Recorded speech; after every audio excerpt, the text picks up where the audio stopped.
Good afternoon, beautiful people, and happy Tuesday. Today, we need to talk about what is happening in Chicago because this is one of those moments where progressive politics finally runs headfirst into reality. And it didn't end well for Mayor Brandon Johnson. His entire tax plan, nearly $600 million worth of new taxes, was just crushed by the City Council's Finance Committee. 25-10. That's not a close vote. That is political rejection, a warning shot, and honestly, kind of a miracle in a city that usually rubber stamps this kind of stuff. The people of Chicago are fed up, and this tells you everything about the political moment that we are in right now, and why these proposed progressive tax and spend fantasies fall apart the minute people start wiping the sleep from their eyes. Welcome to Nelly Miranda.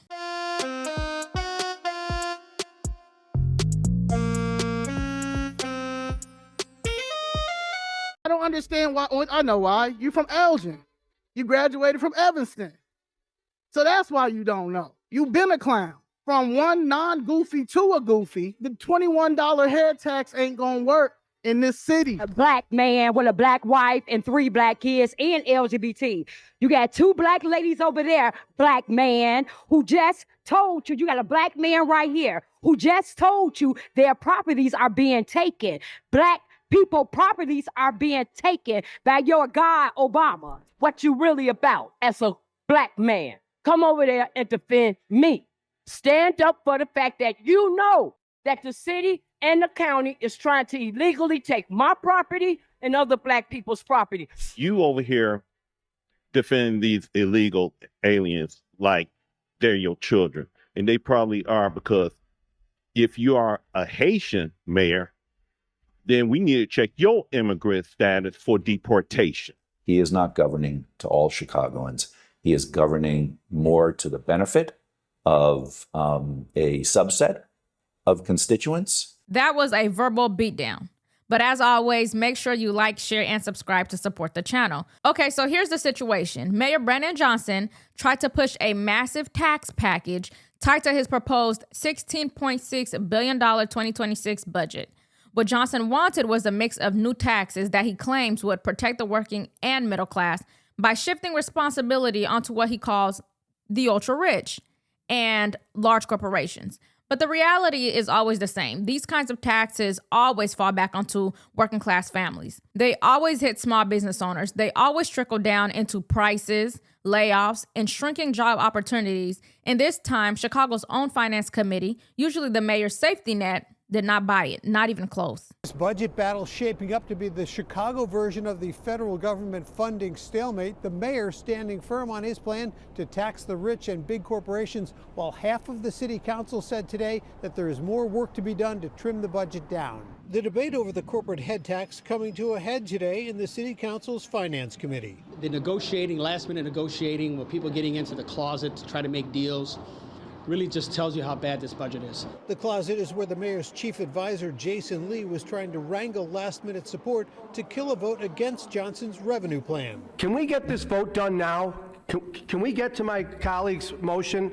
This is a joke. They're calling people out there right now to delay this. Lee then getting called out on the council floor, blowing kisses to alders as he left the chamber.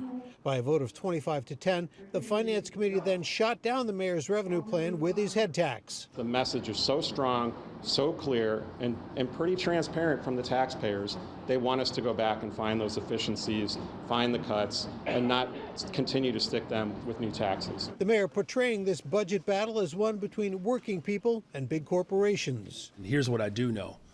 It's property taxes, garbage fees, grocery taxes, or layoffs, or we can actually protect working people. That's what this budget does. Alders emboldened by last year's successful defeat of the mayor's plan to raise property taxes. I don't think any of us believe that they have reached their maximum level of efficiency yet, because it has been our past practice that the more we push back and say no, the more they come back and say, oh, by the way, look what we just found. The mayor calling for opponents to tell him where to cut the budget. I pushed the mayor on the head tax. So just to be clear, you are not backing down on the head tax whatsoever. It's going to be in your budget. I'm not backing down in protecting working people, right? That's the Well, part that's kind of dodging the question. If you No, it's not. Thank you for a non-answer.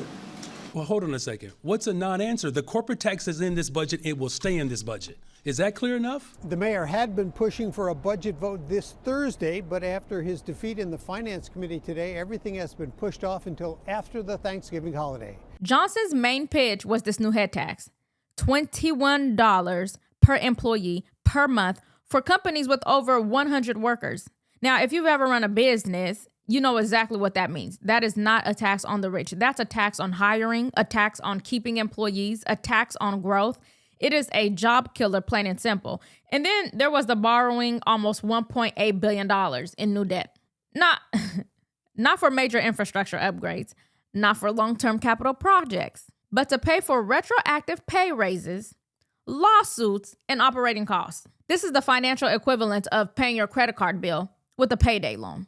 And then you wonder why the interest keeps piling up. Take a look at this next clip and keep in mind that it is from 3 months ago. And it looks like everything said in that clip is now coming into fruition. So are Chicago's finances worse than previously thought? The question was raised yesterday at City Hall.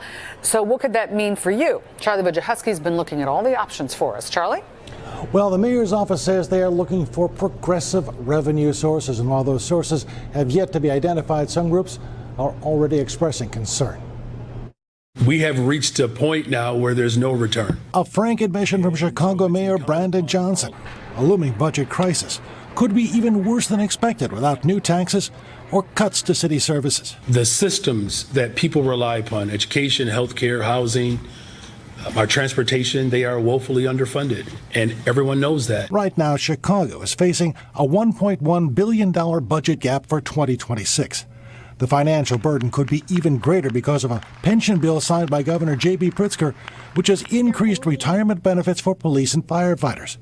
That added over $11 billion to the city's long-term pension liability. Yes, I'm going to put forth a package that people can assess and debate. So what could be in such a package?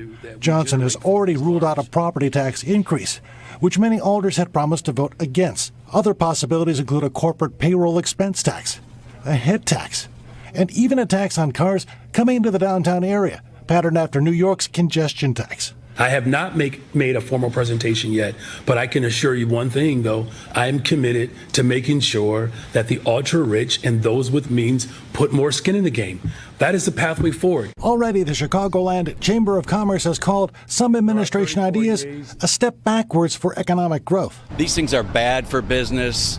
They're bad for jobs. They're a direct disincentive for employers to hire people in Chicago. Another challenge. Johnson says the Chicago public schools are owed more than $1 billion in funding from the state of Illinois. It's $1.6 billion. These aren't my numbers. These are the state's numbers. Who's hurting ultimately here?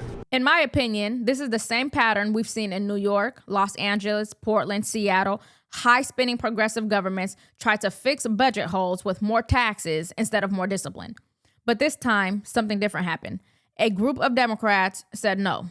People are waking up. We are in a state of emergency in our city where they are about to take grandma's house because they just increased the property taxes dramatically on Friday. Mine went up $4,400, almost 100%. For next year. People all across the city got an increase in their property taxes, the biggest property tax hike in decades. Do y'all know that our budget has increased $6 billion since 2019? What the hell are we spending this money on? There and said, you will not allow Trump to come in here and get these illegals. Yeah, you can smile. We're in $1 billion deficit. And you spent half of our money, half of that on illegals. You campaign and double down that you will not raise property taxes. I won't raise your property taxes. You wanted to raise our taxes $300 million. They shut it down. Now we back here for $150 million. Okay. See, this is what we asking now. Trump, Tom Homan, make an example of this Negro right here first. Please come here first. This was going to happen to you. You got Cash Patel and Pam Bundy that you're going to have to deal with sooner than later. Then it's going to be an audit. Next, it's going to be an investigation. Then it's going to be an indictment. Conviction. That's what's going to happen to you. So this just proves to you the lack of leadership that you show in this city. You can't even give me straight eye contact.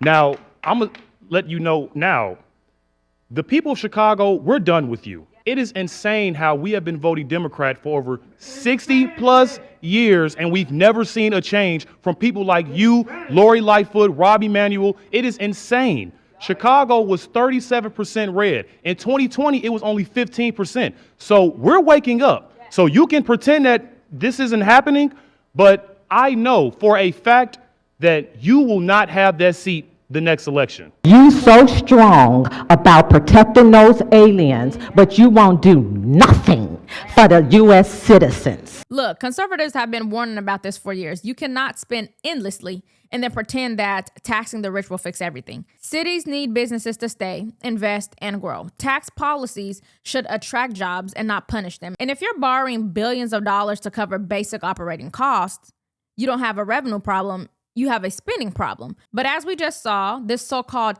tax the rich strategy always circle back and hits the working class and middle class. The pain is real here in North Lawndale, where property tax bills are going up on average 98%. My property taxes went up 75.86%.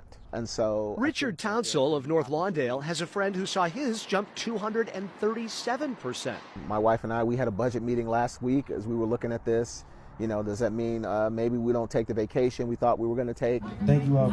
A frustration that this weekend led to this bill burning, led by the Lawndale Christian Development Corporation, which he is executive director. It was a Boston Tea Party kind of moment, where it's like taxation without representation. What do we do about this? Not just whine about it. I think it's incumbent upon us as citizens to give our elected officials what we want. We should be pressing them around the bills that we want to see, not waiting for them to come up with a solution.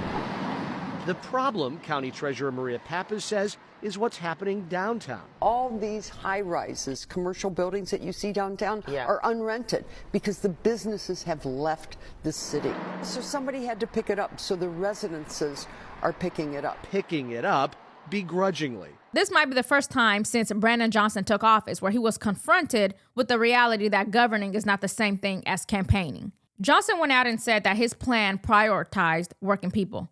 But if that were true, he wouldn't be proposing taxes that end up hitting working people the hardest. It's like saying you care about families while also raising the cost of everything that those families buy. It's like saying you want grandma to stay in her house, but then you raise property taxes so high that grandma has now lost her house, literally. It's messaging over math. However, these are all the taxes that Johnson is proposing. Take a listen. All the proposed hikes here, wheel tax, personal property lease tax, regulated and limited business license, food business license, commercial boat passenger license, recycling facility operator fine, annual food establishment inspection fee, public health violation inspection fee, boat mooring tax, you know, all you boat owners out there, rideshare congestion fee expansion, storage and towing fee, livery vehicle license tax, commercial driveway permit fee, canopy construction scaffolding permit fee, work vehicles obstructing the public way fee, vacant building / property registration fee, employee head tax, which we mentioned, social media amusement tax, DOB, trade license fees, online sports wagering. Woo. Yeah. Those are all the taxes and fees that the mayor proposed to hike. Oh, my word. So after paying all of those taxes, he wants these people to have nothing but $5 left to buy a Happy Meal. That is wicked. So Chicago is now back to square one. There is no tax package. There is no approved budget. And they're heading straight into a brutal negotiation where the mayor is suddenly not the one in control anymore. That is the key takeaway. The council is now driving the process, not Johnson. This is about what happens when ideology meets reality, when fantasies meet budgets, when progressive politicians promise everything for free and then suddenly realize someone has to pay the bill. And the fact that even Chicago couldn't stomach this tax plan tells you something very important. I think that we have reached the limit of what voters and taxpayers are willing to accept. People are tired. Businesses are tired. Homeowners are tired. And even other Democrats are looking at these massive tax proposals and saying, nah, you goofy. You've been a clown. From one non-goofy to a goofy, the $21 head tax ain't gonna work. What do you think? Are progressive cities finally starting to wake up? Let me know your thoughts in the comments. And as always, if honest commentary brings you value, please make sure you like, share, and subscribe to support the channel and ring the bell so you never miss an update. Thanks so much for watching, and I'll see you on the next one.